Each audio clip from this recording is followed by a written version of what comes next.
Streamers University 2026 was by all metrics a massive success.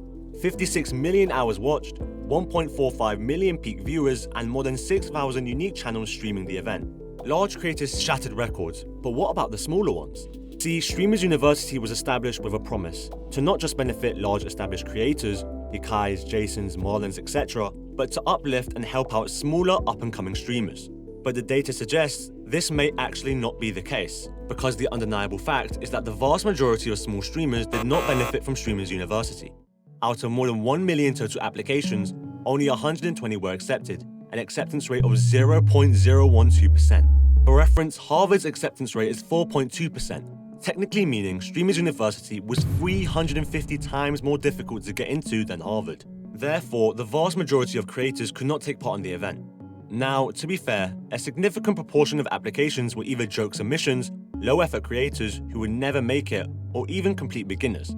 But amongst those were thousands of small creators with the potential and work ethic to make it. But to be honest, it's a little unfair to Kai to expect an event that could actually uplift thousands of creators all at once. That's just not practical. So among the 120, who really benefited? For large creators, Streamers University 2026 was a complete success, with several such as Phantom, Jason, and Lacey breaking their personal all-time concurrent viewer records and generating mega viral clips across social media platforms. They were particularly successful thanks to interactions with other large creators, bringing large separate audiences onto the same content and greatly boosting their view counts. However, for small to medium creators, they did not have established audiences of a similar scale, and therefore their short-term success was defined by their strategy. For those who treated Streamers University as a place to develop their talent and learn, they generally experienced minimal real growth. Those who came in search of widespread exposure utilized a strategy known as creator piggybacking. This involved interacting with much larger creators on stream to generate engaging moments and viral clips that would bring the audiences of larger creators to the smaller creator, therefore giving less known faces significant exposure and the potential to grow a much larger audience. The primary example of this strategy done right in 2026 was Suburb Baby. Before Streamers University, he was just another small Twitch streamer. Having started out in April 2021, by early 2026 he averaged around 40 to 500 average viewers, yet Streamers University completely changed the game. By frequently engaging in clip-worthy stunts with much larger creators, such as brawling with Kai Cenat, he massively expanded his audience, peaking with over 195,000 concurrent viewers, a more than 390-fold increase in his previous average viewership. This even resulted in him winning the MVP award for the event.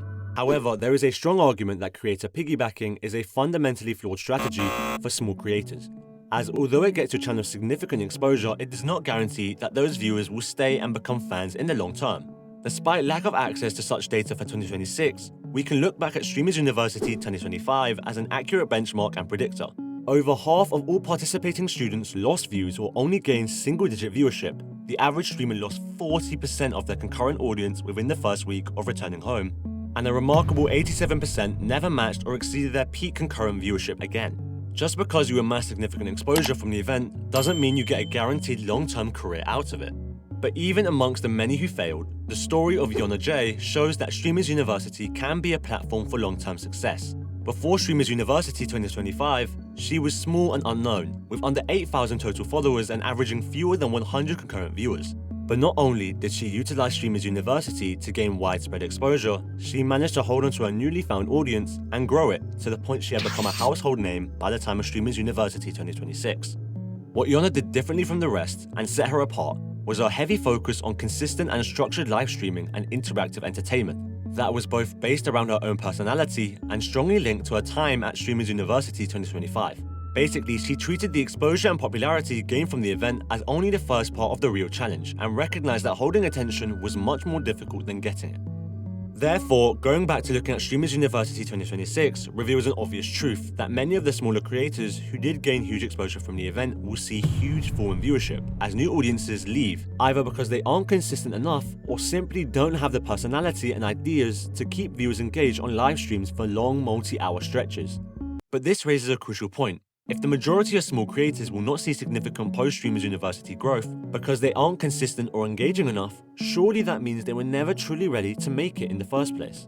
And this brings us to our most important realization regarding the whole event. If you were expecting Streamers University 2026 to simply be a free pass for small creators to show up, farm some clips, and achieve instant long-term success, you would be completely wrong.